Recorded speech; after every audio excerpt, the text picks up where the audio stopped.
few moments later.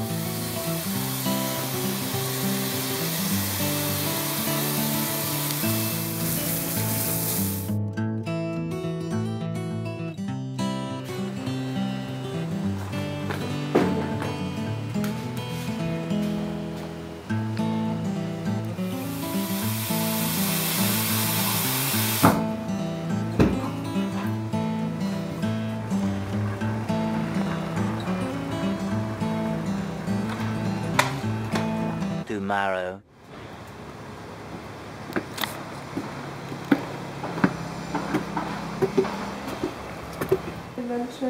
Yo, you guys got a plastic water bottle? I got a case of 24 in my car. Nice. Welcome to the Water Club, where we take people that waste water and turn them into water fanatics. The situation for the Great Lakes is anything but great. Two of the mighty waterways are at their lowest levels ever recorded.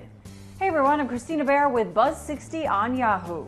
A decade of below normal rain and snow plus higher temperatures has caused Lake Huron and Lake Michigan to look more like great puddles. The U.S. Army Corps of Engineers announced that the lakes were 29 inches below their long-term average and that they've declined 17 inches since January of last year.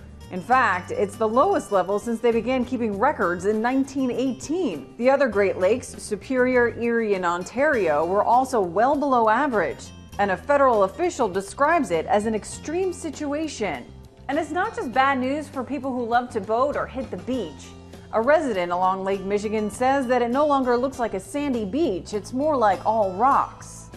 The low water is causing widespread economic losses by forcing cargo ships to carry lighter loads, leaving boat docks high and dry and damaging fish spawning areas. Scientists and engineers have demanded action for years, but would need more funding, and the earliest they may see relief could be 2015.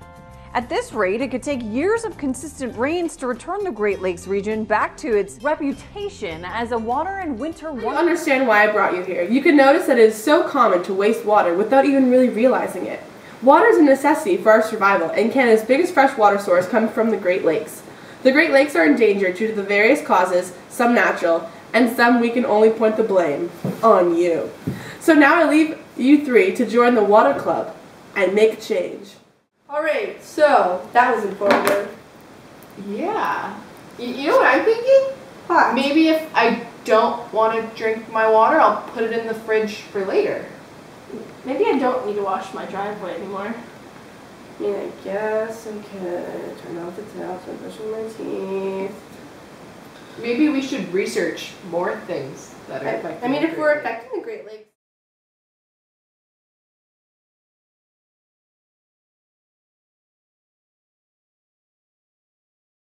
Hey guys, it says here that the levels of the Great Lakes have been drastically decreasing. Apparently Lake Michigan and Lake Huron are at their all-time low. That's 74 centimeters below average.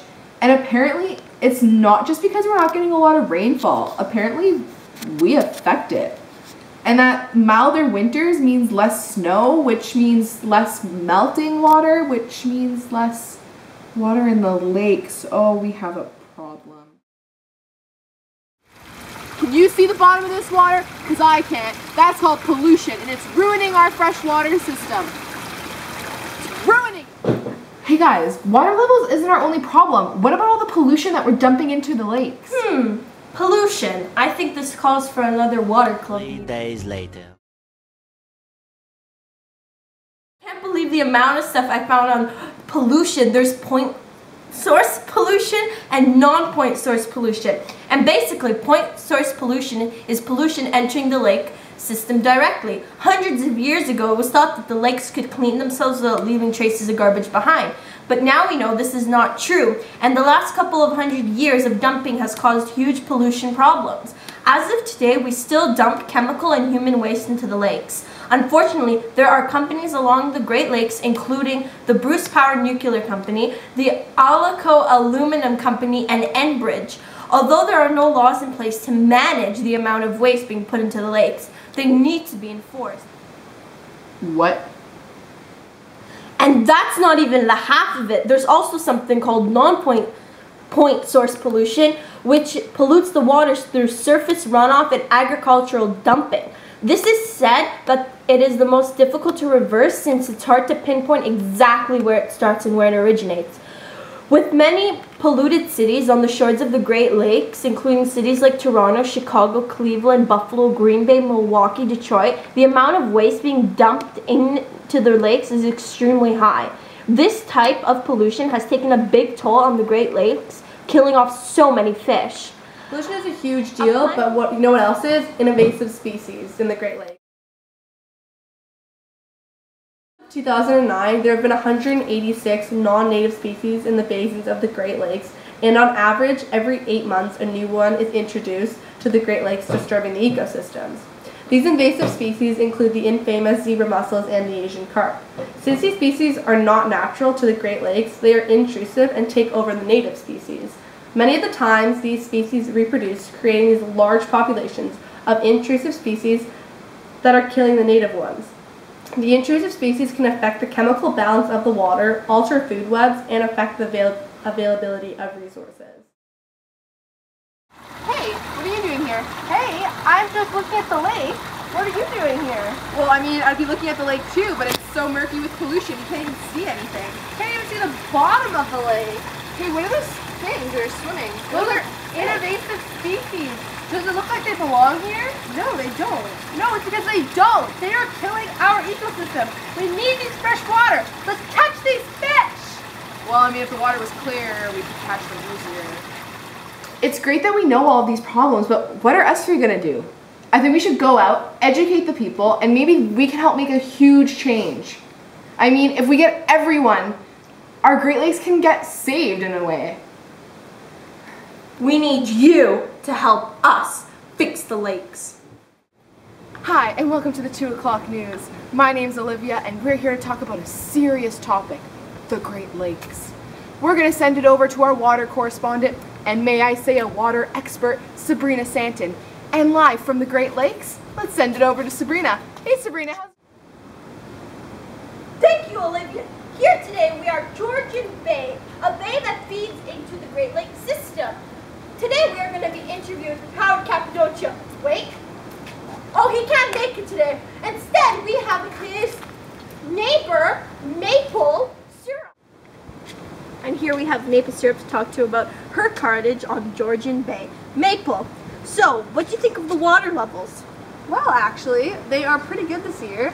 As you can tell from my view at my cottage, see that dock over there? Oh yeah, I see it. Last year, the dock was here and the water was so low, the water was all the way down here. But now you can see it's leveled off, thanks to the great winter we had and all the surface runoff we had from the snow and the ice. So you're telling me last year the water levels used to be down there and this year they're up here? I'll give you a little experiment. This year, oh my gosh, put the foot in right away. Last year, you didn't touch the water until you were down here. So I hope that answers your question. It does, I see it. But I don't think the Great Lakes are a problem. No? Why is that, Maple? Okay, anyways.